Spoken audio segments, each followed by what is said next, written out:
Testing, testing.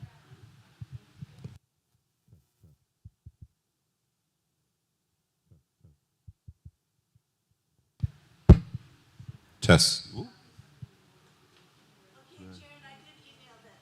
Okay, great.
Test, test, test.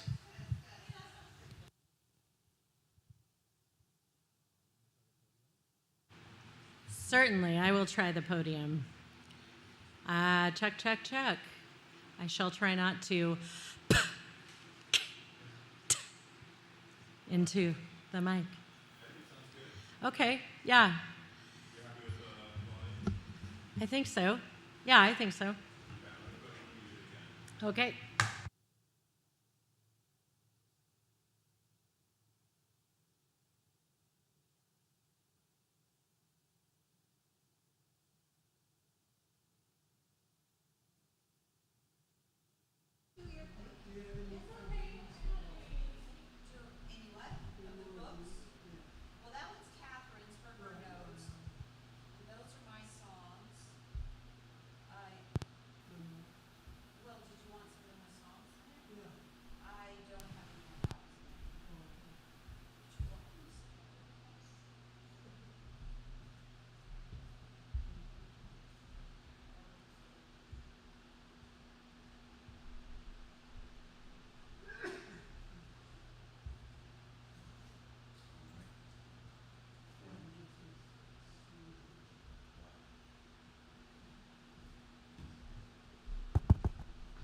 Check, check.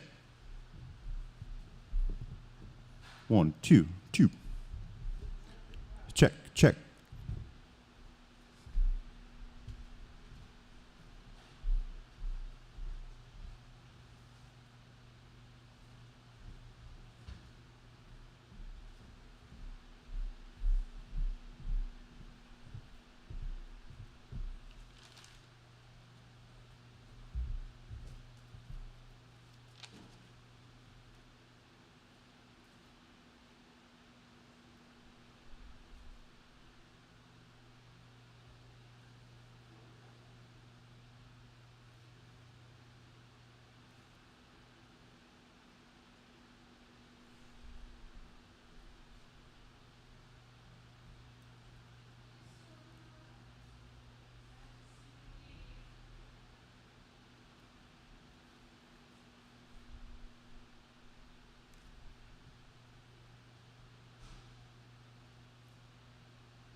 want a whole warm up?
things we carry on the sea.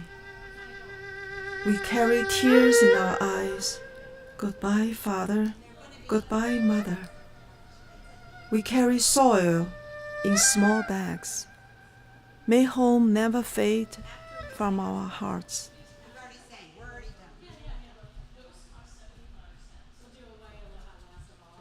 That get mentioned when Jesus is interacting with somebody in the synoptics, rather than speaking collectively of the Jews. So when the synoptics do that kind of thing, it'll be something like in the Gospel of Mark, who's explaining to a largely non-Jewish audience, he'll say, well, it is the custom of the Jews that this and that happen, but it's not to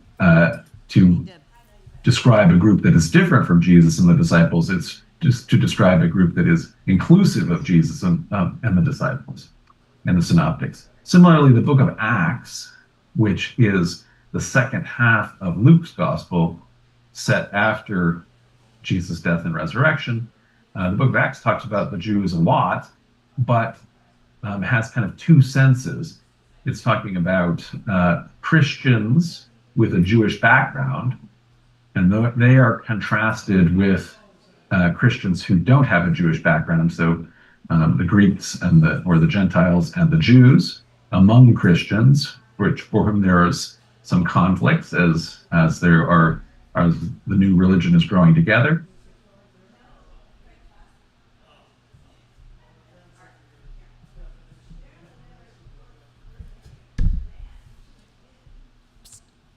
Okay. Just 2 seconds. I want 2 seconds. Yeah, got you. Do those 4 chords, okay?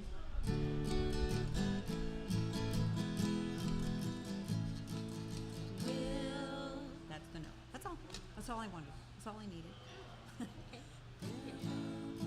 I just wanted to let you know there's an intro. And you know there's an intro on De Coloris too, right? Yeah. I was gonna do I'll just start whenever you start.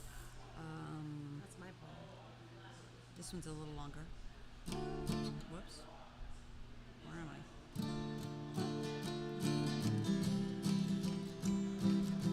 Last line of the chord.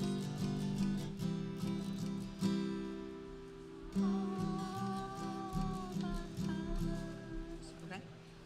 I went over the slides there. There's more than 4 stanzas. Sorry, I put in four. In other words, the real bit of the land looks like more than 4 stanzas. Just so you know.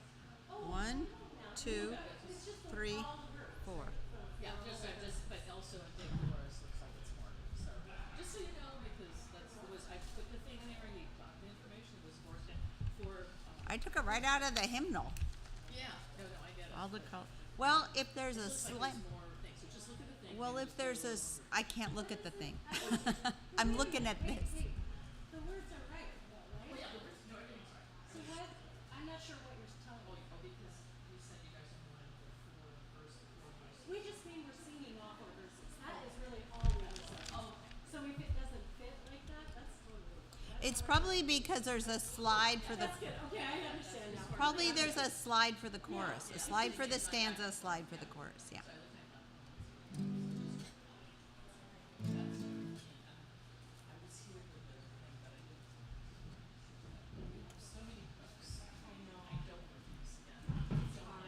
Too many. Because what happens is, Yep. There's too many cuts. doing this, they don't believe that I'm going to do something, so therefore I end up doing this or do it twice, and we don't need it. On the nosy.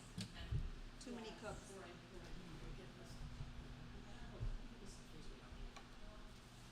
So I mean, it's just the Too many cooks. Saturday night, so I rush to that thing as quick as I can. So I'm like, it is, and what's really weird, I mean, you don't know this, because you weren't before, but I used to do the summer circus for like several years ago. We did it. So you. We just had a different training. But I didn't know we were doing this. A circle? Because there's a what? Okay.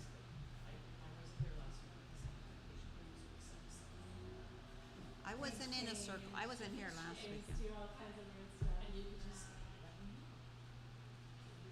Well, we have two more that we're singing at, I think, in August. So, there's we'll, two more songs now. no. Upcoming services. Can I ask, when you sing with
of them come in late.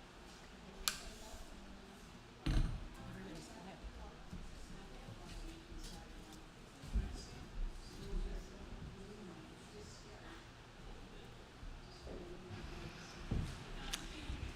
Good morning. We start with a chalice lighting this morning. Would you like to light our chalice? Juliet will light our chalice. We light the chalice in love and hope. We recognize that our islands contain many cultures and people from around the world. May we treat others as we wish to be treated, and may we listen today with open minds and hearts as we focus on immigrant stories locally and beyond the Pacific Ocean. Good morning. And greetings to those of you on Zoom and to everyone here in our sanctuary today. Is there anyone here this morning that would like to introduce themselves? Maybe you're a visitor to Hawaii, or perhaps you're a longtime resident, but coming to us for the first time. Or maybe you've been away for a while. Is there anyone who would like to say hello this morning and let us know who they are? All right. Well, you're welcome anyway. I would like to welcome you today to the First Unitarian Church of Honolulu, where we strive to build a beloved community and increase compassion, justice, and joy. My name is Crystal Neva, and I'm your worship associate this morning. And I've been a member of this congregation for about 2 years, and in that time, I've gotten involved in this church in a number of ways. I am a member of the Religious Education Committee, and during the regular church year, I serve as a Sunday school teacher. I am involved in the music program as a choir member and also a song leader. And I was a member of Team Hope after our Hope for Us experience. And in the fall, I will participate in deep listening and conflict resolution workshops that will be available to all of us. And most recently, I've offered to be a part of the worship team and participate as a worship associate. I have found these commitments to be the things that really make me feel like I am a member of this community, and they bring me a lot of joy. So I hope that you have found or will find the opportunities that make you feel connected to this congregation. Please join me now in singing hymn number 121, We'll Build a Land.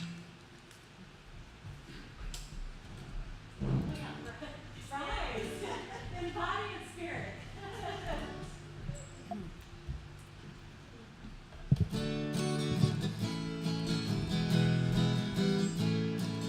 We'll build a land where we bind up the broken. We'll build a land where the captives go free, where the oil of gladness dissolves all morning. Oh, we'll build a promised land that can be. Can we stop for just a second?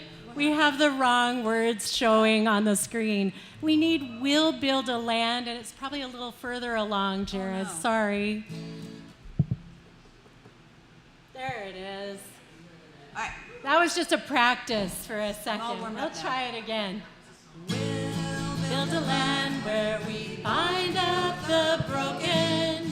We'll build a land where the captives go free, where the oil of gladness dissolves all morning. Oh, we'll build a promised land that can be. Come build a land where sisters and brothers, anointed by God, may then create peace, where justice shall roll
Good morning. I'm going to introduce our speaker today. Can you hear me? Yes. Put it up again. Okay. Our speaker is Sergio Alcubilla. He's the Director of Community Engagement at the ACLU of Hawaii, and he oversees the communications team and leads community organizing and public education efforts and the ACLU with regards to Hawaii's priorities. Sergio previously served as the Executive Director of the Hawaii Workers Center, a nonprofit organization that organizes lower-wage workers to organize for their own political, economic, and social well-being. And in this role, he led initiatives advocating for workers' rights, combating worker exploitation, and providing know your rights education to the public. Sergio also previously served as the Director of External Relations for the Legal Aid Society of Hawaii, a nonprofit law firm providing civil legal services to Hawaii's most vulnerable communities. And during his time at Legal Aid, he also worked on increasing access to justice for lower-income people and expanding pro bono efforts with the judiciary and legal community through the Court of self-help centers. He currently serves as co-chair of the Hawaii State Bar Association's Committee on the Delivery of Legal Services to the Public and is part of the 2024-25 Obama Foundation USA Leaders Program. Thank you for coming, Sergio.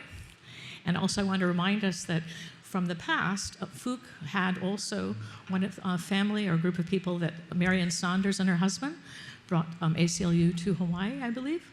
So we have a long time standing in this congregation and with this religion here in Honolulu with the support and promotion of ACLU. Sergio?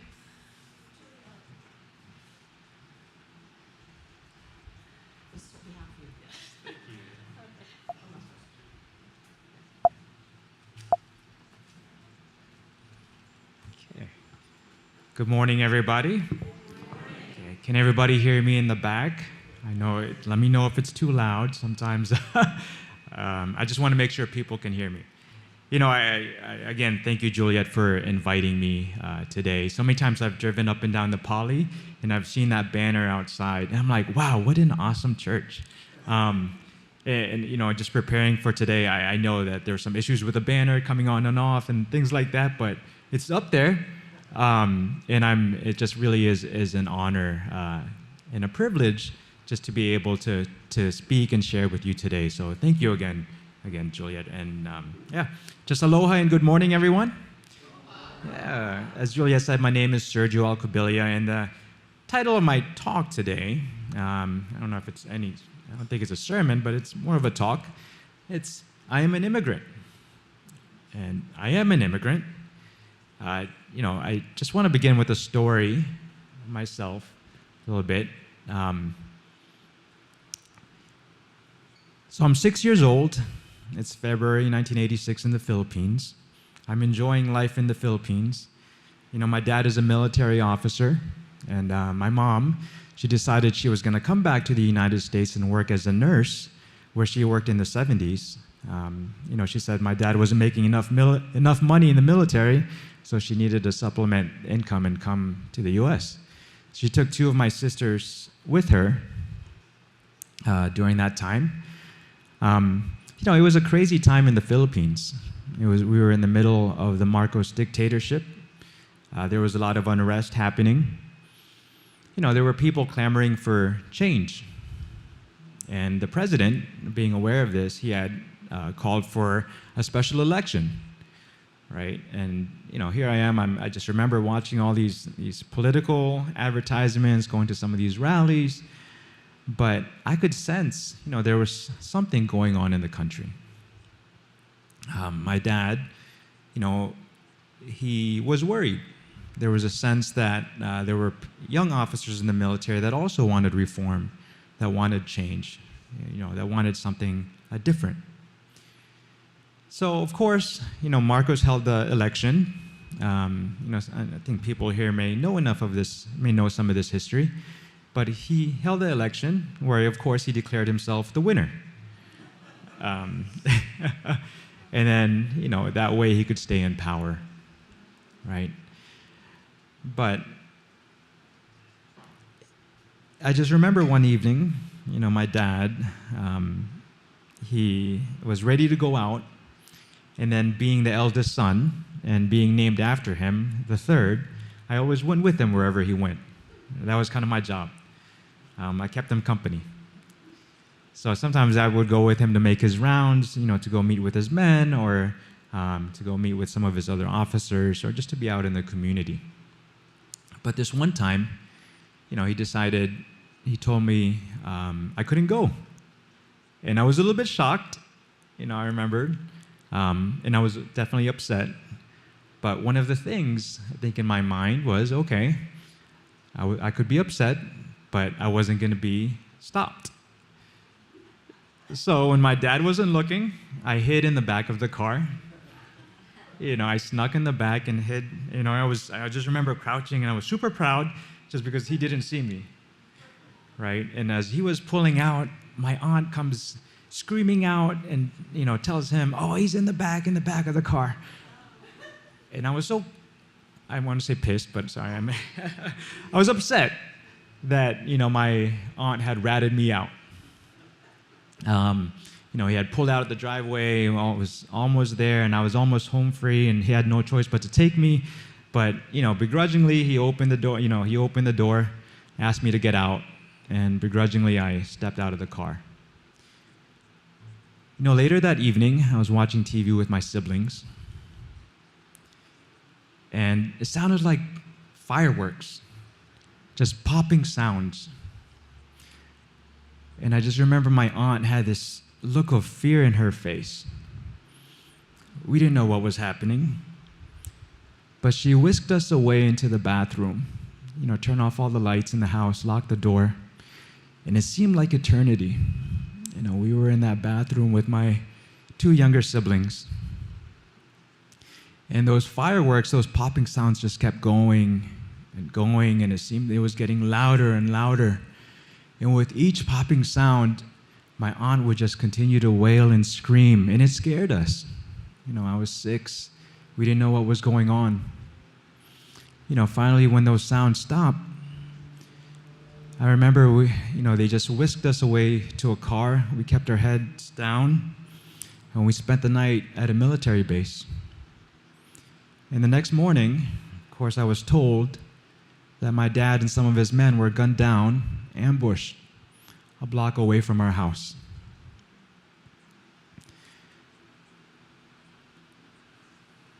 Yeah, sorry, I don't share this story too often. Sometimes it's still hard for me to share, almost 40 years later.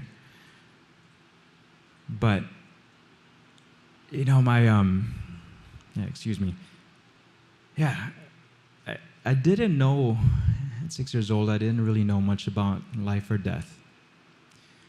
Right? You understand or you hear about it, but you never really go through it.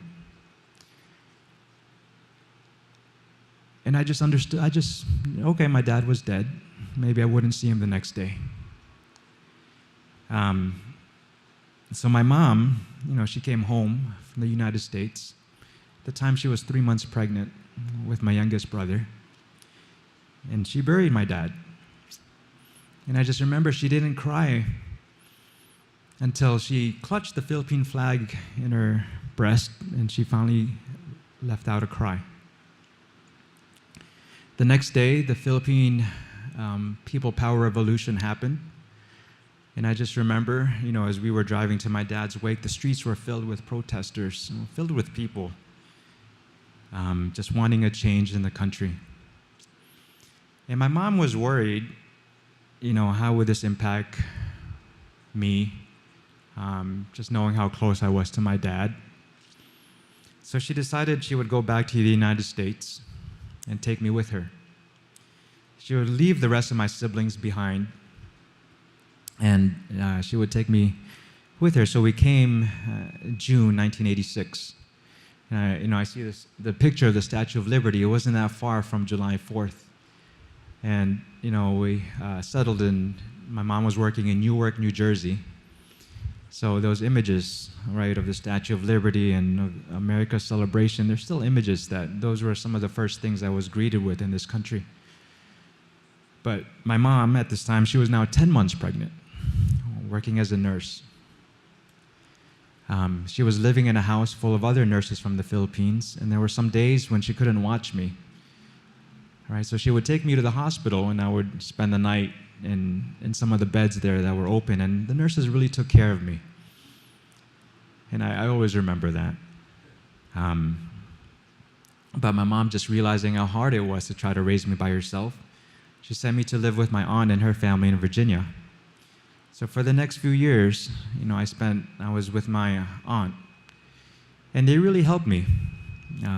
They helped me learn how to speak English, for one. They helped assimilate me into American culture, and they just gave me a sense of normalcy, just a sense of, being able to just live my life as a kid for a few years. Eventually, my mom saved enough money, after she gave birth to my youngest brother, Brian. He was the first U.S. citizen in our family. But even that, I can just think of her having to send him away because she couldn't watch him. So she saved enough money for after a few years that she brought the rest of my siblings over, and we were reunited as a family. But as a single mother with 6 kids, she did everything that she could. There were nights when she would go from one shift to the next, from one hospital to the next, and just work. She would come home, sleep a little bit, go back to work. And for us growing up, sometimes we would joke about it. My mom did all these little side hustles, and of course we were all involved in it, right? So some days she would, cook extra food to sell to her coworkers, or we would bag up shrimp to sell shrimp. And I just remember as a kid, you're trying to bag all these shrimp and you would get pricked. Or at one time she decided, I'm going to run a grocery store, and the kids are going to be there running it. So that was our childhood. We tried everything. But I appreciate my mom so much because she gave everything, to try to give a better life for us. Whether it was working extra shifts or just, for lacking her own well-being, she did everything to make sure that we would be okay. And we did okay. We grew up okay. I did well enough in school. I wanted to continue our family legacy. My grandfather was in the military, and my dad was in the military. So that was my goal, was to also be in the military. So I did well enough in school. I got a nomination to the Service Academy and some ROTC scholarships. But a few months before it was time to go, I just noticed that, we're having issues with your citizenship. Even though your mom was naturalized and you were a young kid, how can you prove that you're a U.S. citizen? And at the time I was 18, so they told me I had to go through the whole naturalization process again. And with that, I lost all my scholarships. I lost my nomination to the Service Academy. But it had me always wondering, and it was always a struggle that I had growing up with, was, I felt like that day that my dad asked me to get out of the car, that I had a second chance in life. That God saved me for a reason. God saved me for a purpose. And that I didn't want to waste the life that I was given. That I didn't want to waste this opportunity that I've been given. And I've always lived with that. And I've always struggled with that.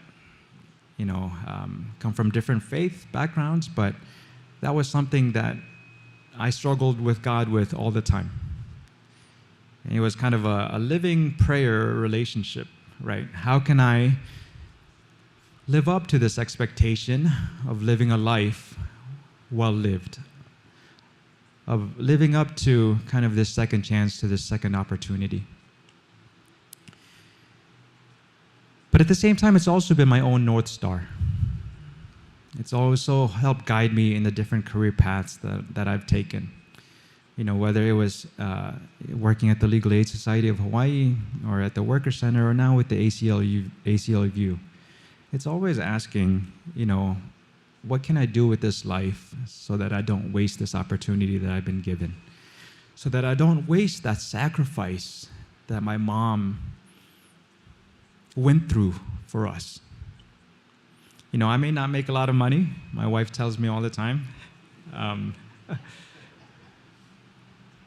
But what kind of life is it that I'm going to live? I am an immigrant to this country.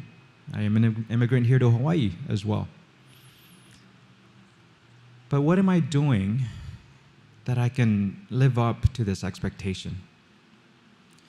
I share my story because we all have our own stories. We all share our own immigrant stories. I love Juliet's shirt here in the front. I want for you whatever you want for immigrants. You don't have to raise your hand, but who here is an immigrant? Juliet, there's a few. Aren't we all? Right. If you go back enough in your history, whether it's yourself or if you go back generations, there was someone that made that choice, that decision, that they were going to move from where they were because they wanted a better life for themselves, for their family members, and for their descendants.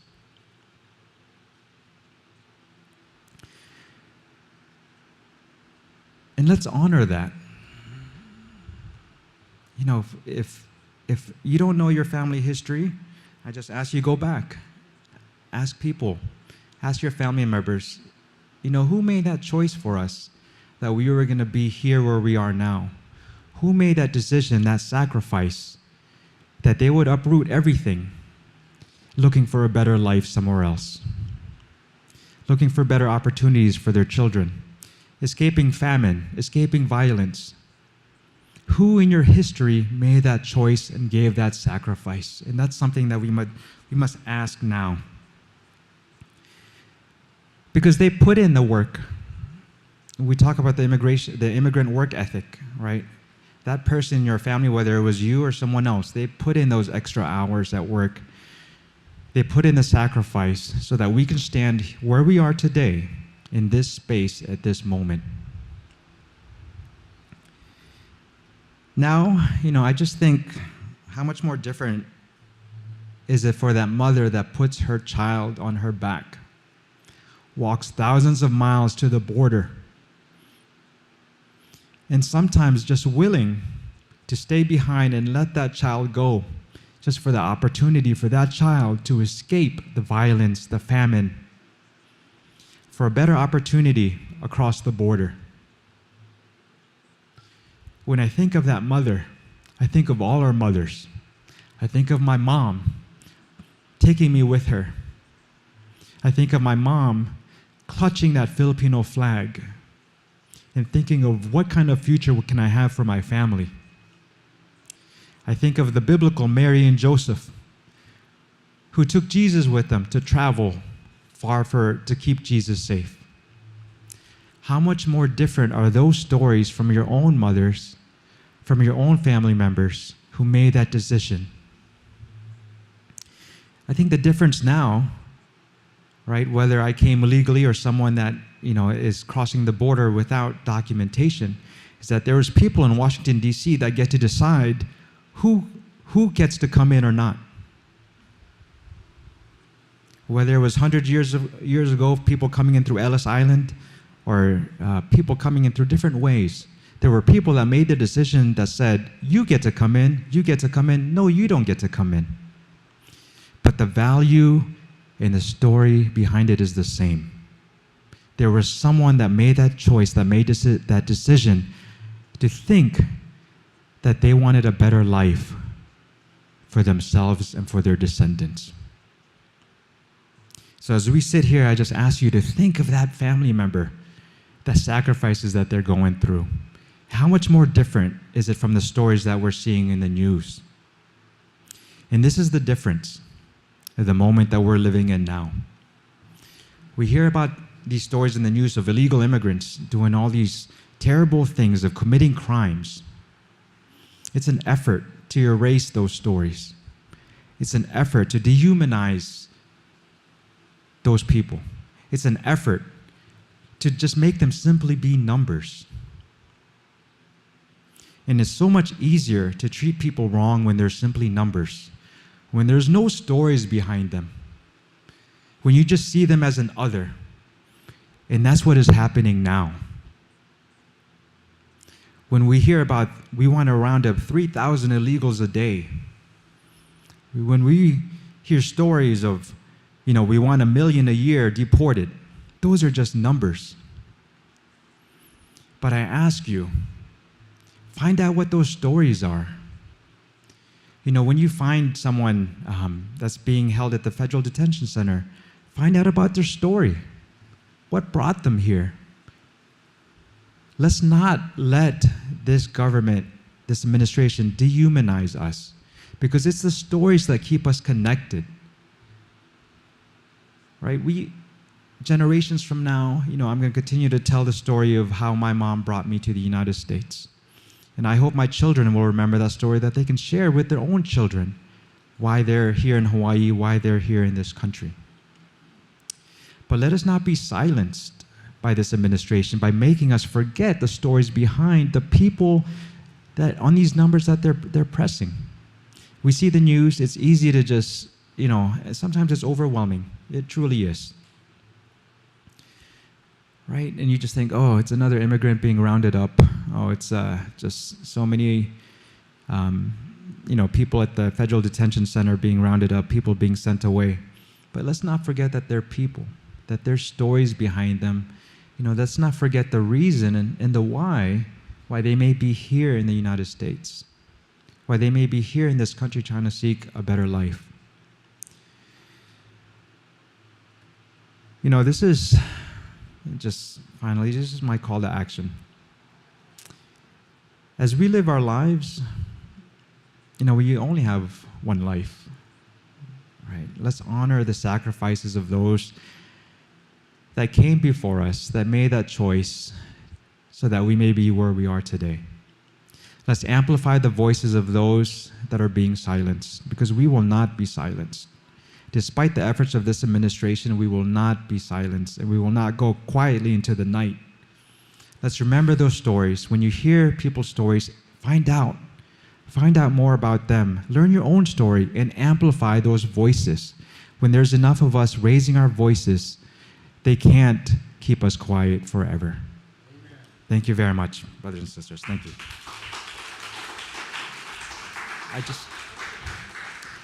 Yes, and I just want to take this time. I know there's maybe some specific questions around immigration that I'd love to try to address. I'm not an immigration law expert, but there's enough work that we've been doing that I can try to shed some light on some issues.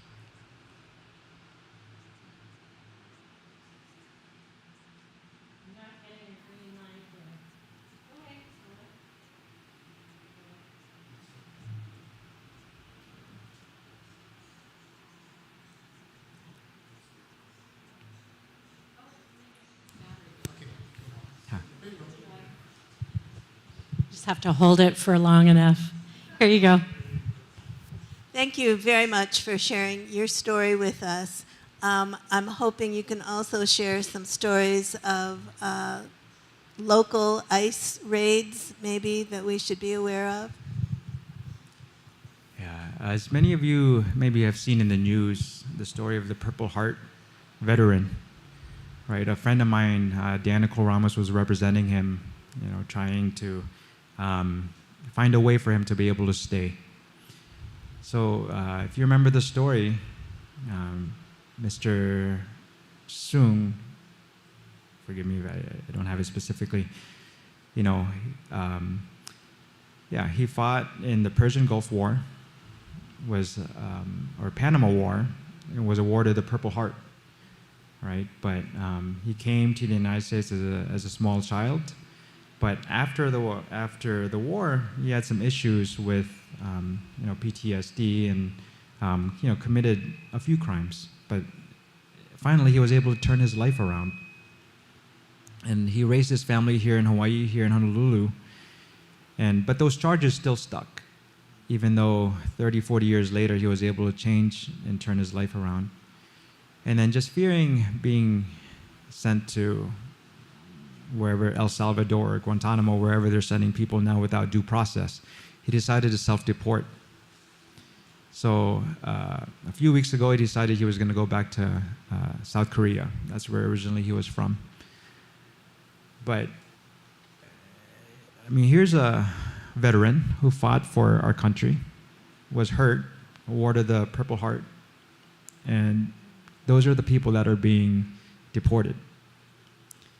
I have another family member, or I'm sorry, I have another friend whose family member, she was actually Auntie Lynn. I don't know if you remember that story. She was lived here in Hawaii for a while, but she moved to Washington State. So she went home to the Philippines, which happens, all the time, right, for vacation. And on the way back, they decided they were going to detain her. Even though she's been living the majority of her life here in the United States for about over 40-something years. She never changed her citizenship, never became naturalized, just because I just never thought of it. But they detained her for 3 months over some charges. I think she got arrested for some sort of minor drug use way back in the 90s. But all this time, she's been able to live and work freely, and they detained her for 3 months. But it wasn't until my friend here was able to connect with local groups that they were able to pressure the detention center in Washington to finally release her. And just the other day, I was at another meeting, and someone came up to me and said, my housekeeper, her husband, was just detained at the federal detention center. And the first thing I asked her is, what's his story? Why was he being detained? And she didn't know. But, her housekeeper just never mentioned it the whole time.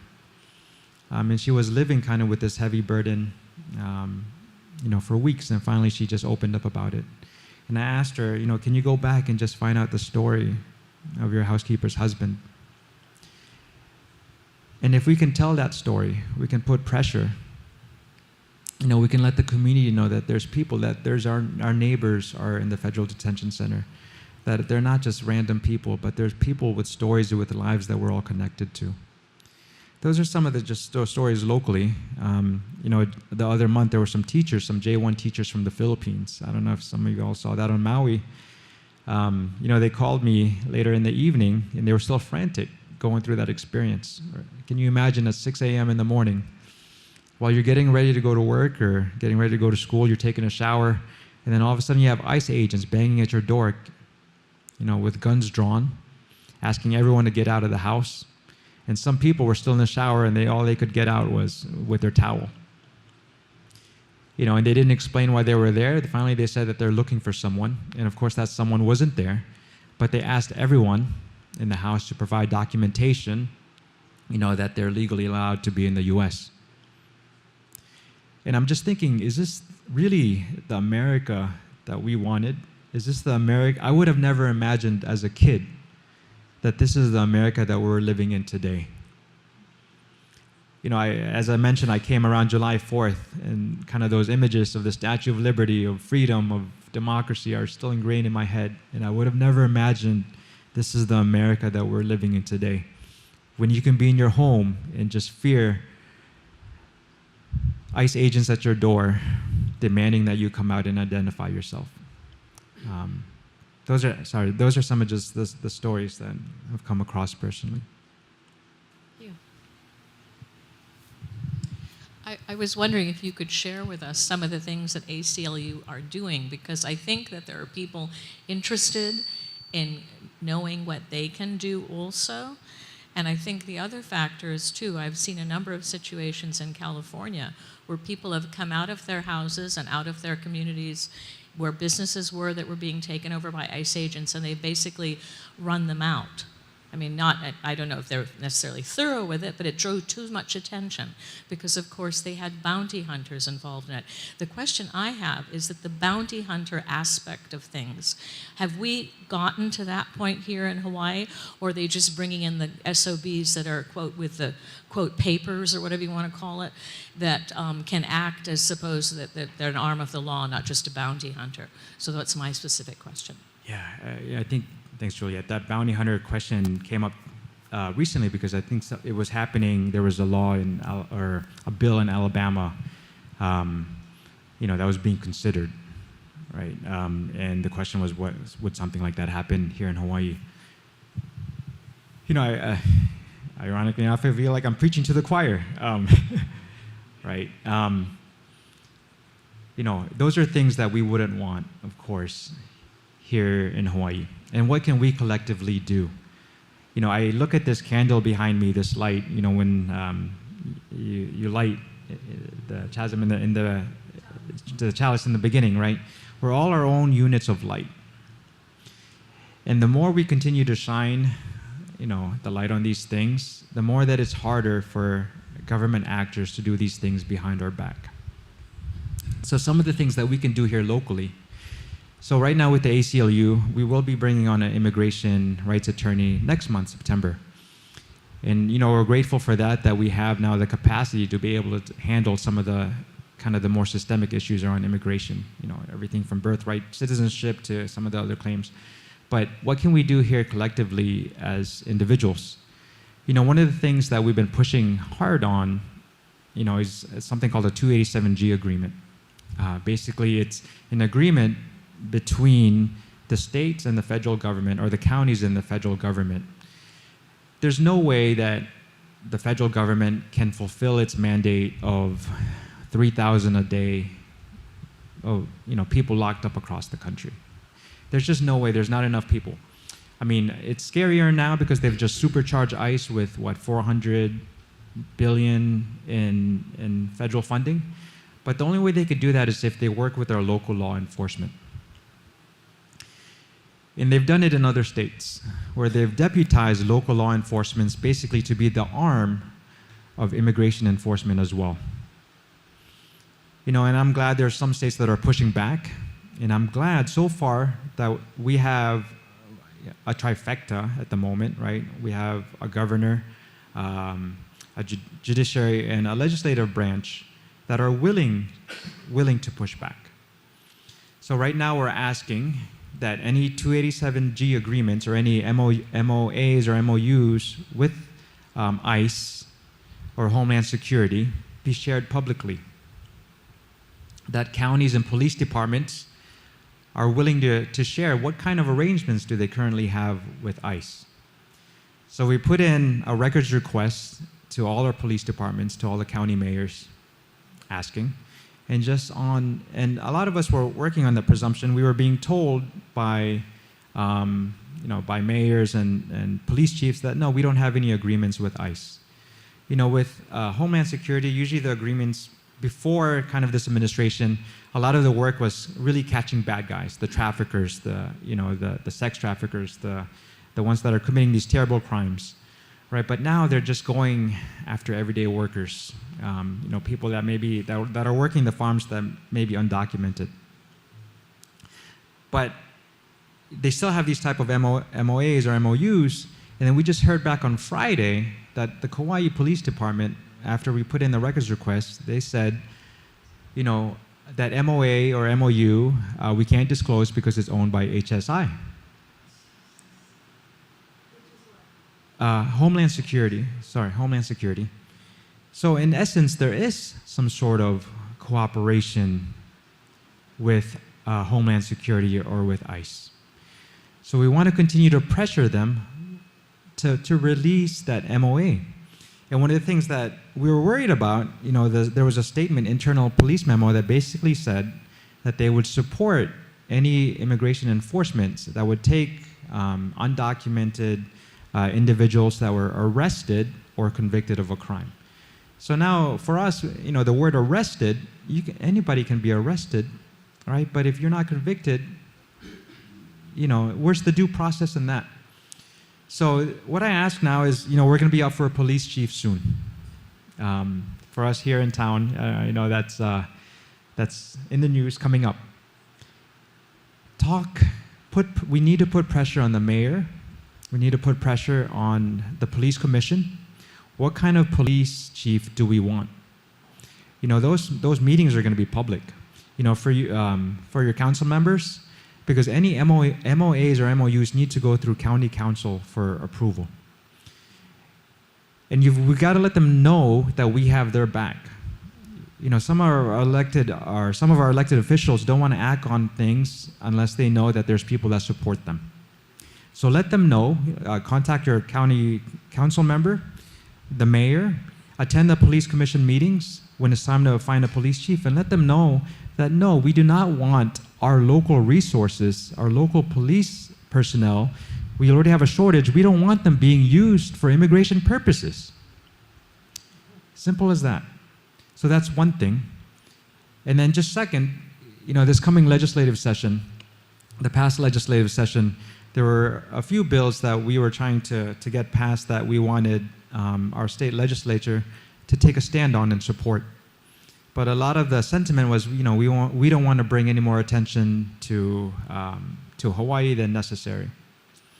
But we need to show them that it's okay to take a stand. We need to show them that it's okay to have courage. And the more that can happen is, when people like us let them know that it's okay, that we have their back.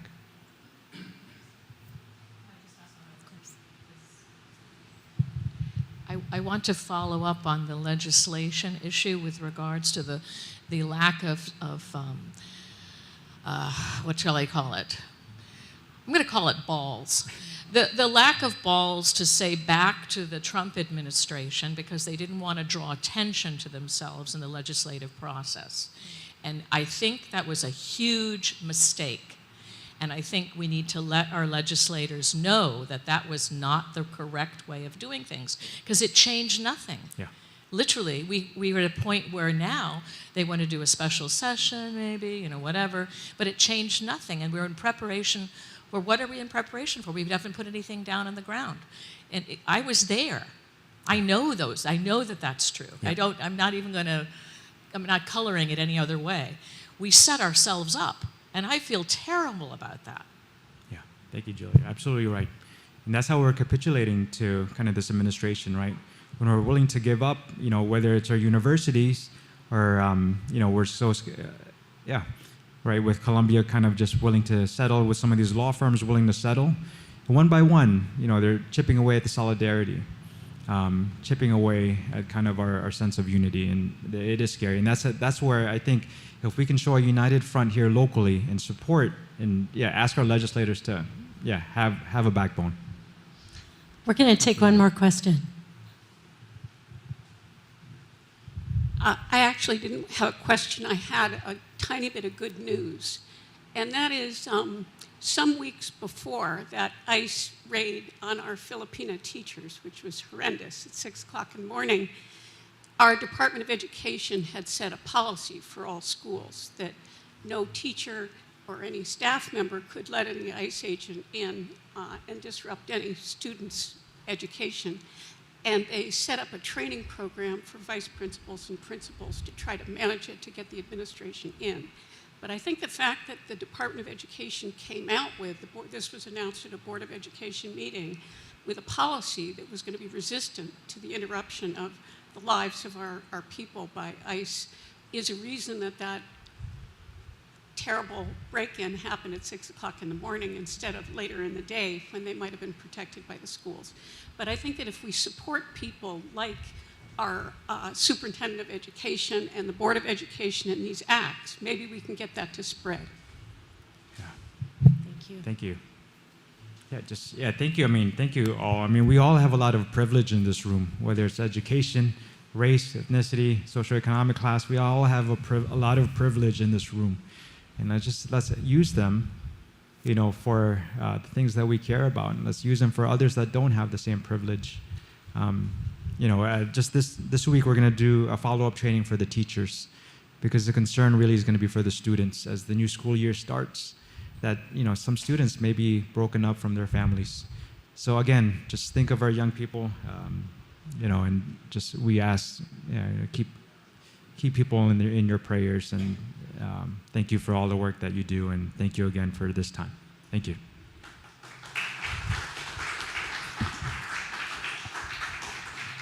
Thank you so much, and thank you for coming. That was really wonderful and very informative. Each month, we give our non-pledge offering to a deserving nonprofit whose mission is in alignment with our own. This month, we are supporting RISE, Residential Youth Services and Empowerment, operates an emergency shelter and drop-in location for youth 18 to 24-year-olds in need of housing, food, or a shower at its Kaualoa location in Kailua. So with half a dozen housing programs and a score of housing vouchers for independent living on Oahu, RISE works to keep youth off the streets. Approximately 110 youth seek assistance with RISE at any given time. So if you see the value of this service and you wish to contribute, there's lots of ways that you can. You can put cash into the calabash that's going to come around. You can contribute. Let's see, I lost my place here. You can send a check noting that it is for the Share the Plate, or you can use the QR code to donate via an encrypted payment on the website. The offering will now be freely given and gratefully received.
All right. Your gifts help sustain the ministry of this church within the walls and without. So thank you for your generosity.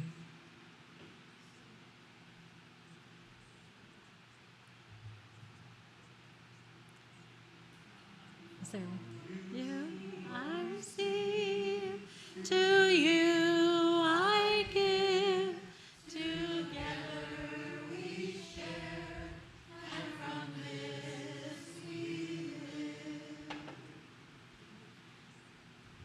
All right. I think we have a video poem.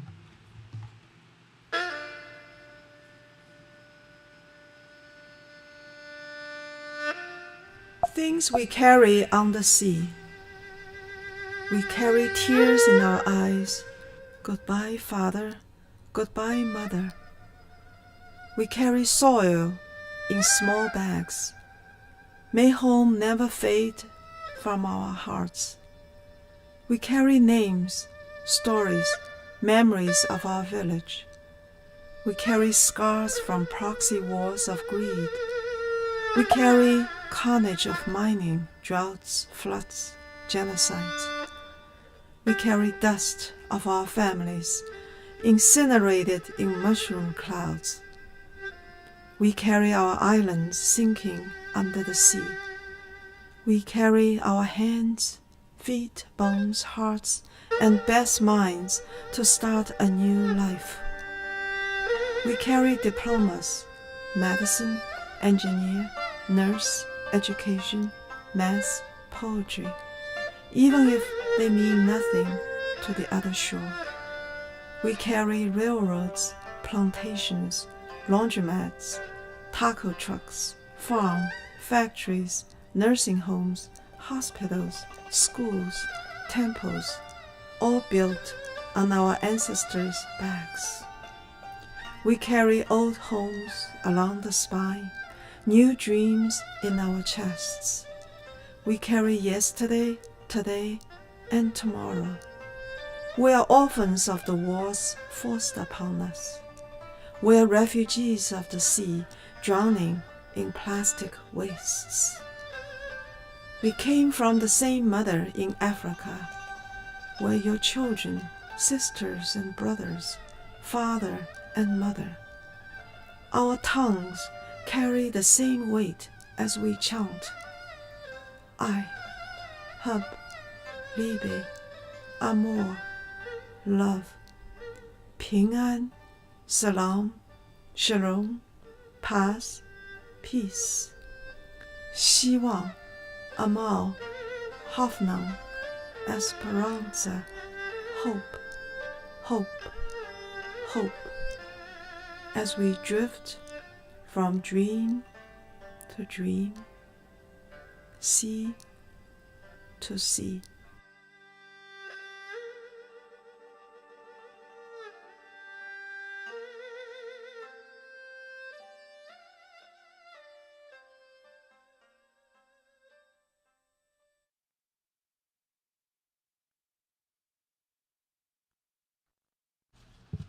Please stand as willing and able while we sing our hymn number 305, De Coloris.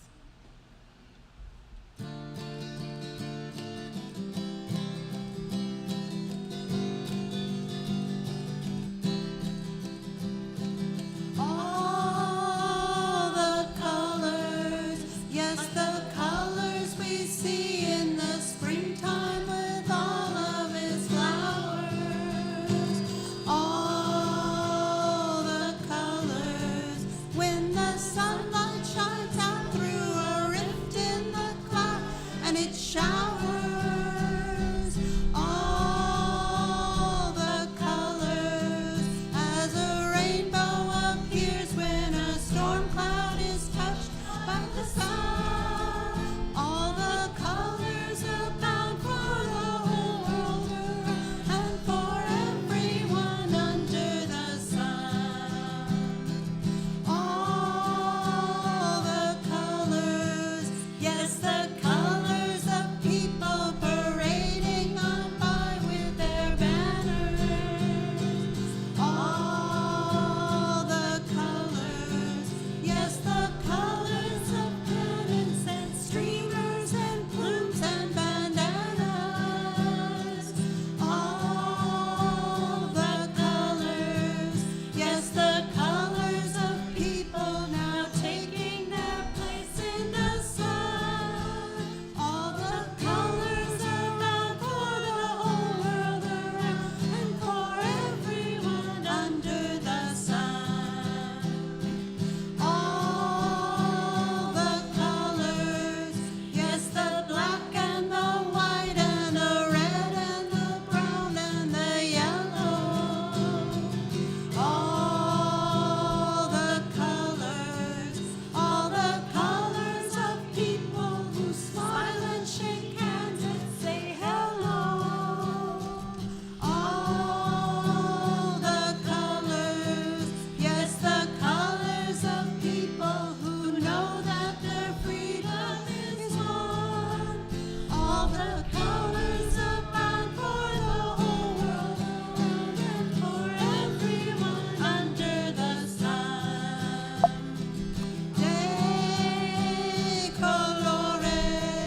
De colores he visto en los campos en la primavera.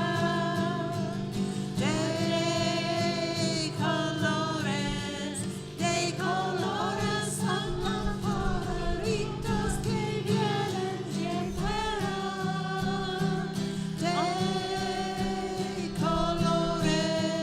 De colores el arco iris que vemos lucir. Y por eso los grandes amores de muchos colores me gustan a mí. Y por eso los grandes amores de muchos colores me gustan a mí. All right. Nice.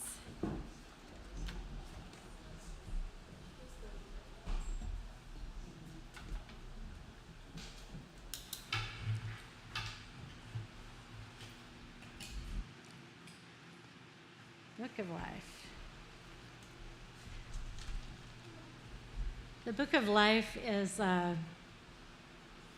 recording of some of the joys and concerns that this community has shared over many, many years. And it gets added to every week, every Sunday, as people have something that they would like to say.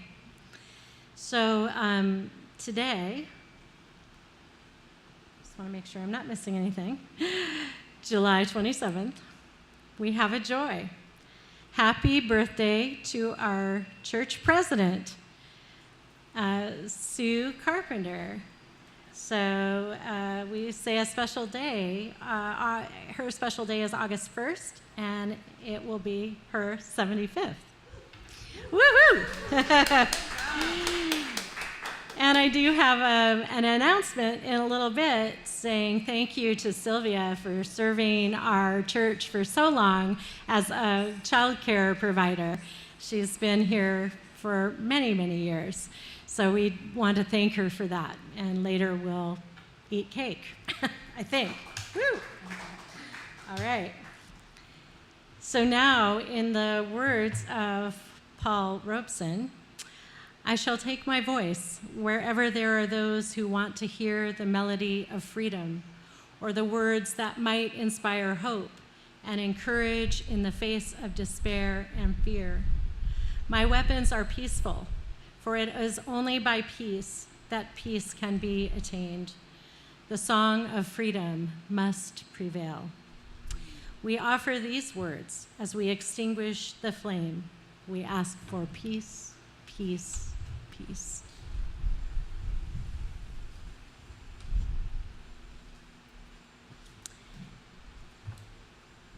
I do have a couple more announcements before we sing our very, very last song.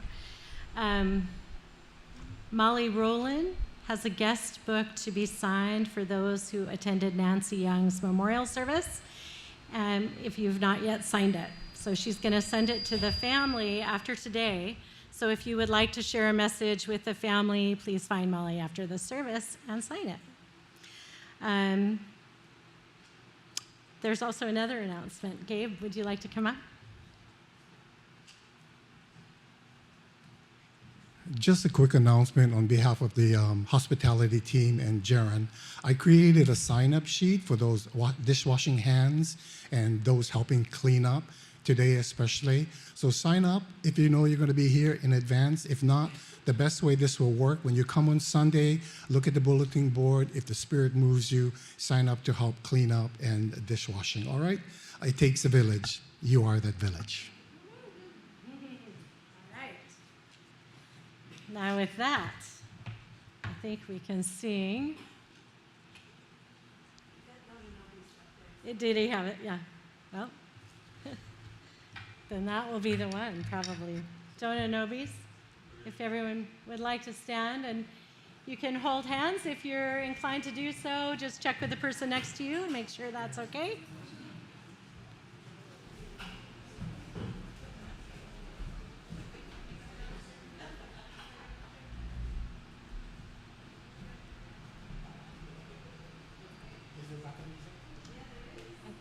I think you have music, yeah?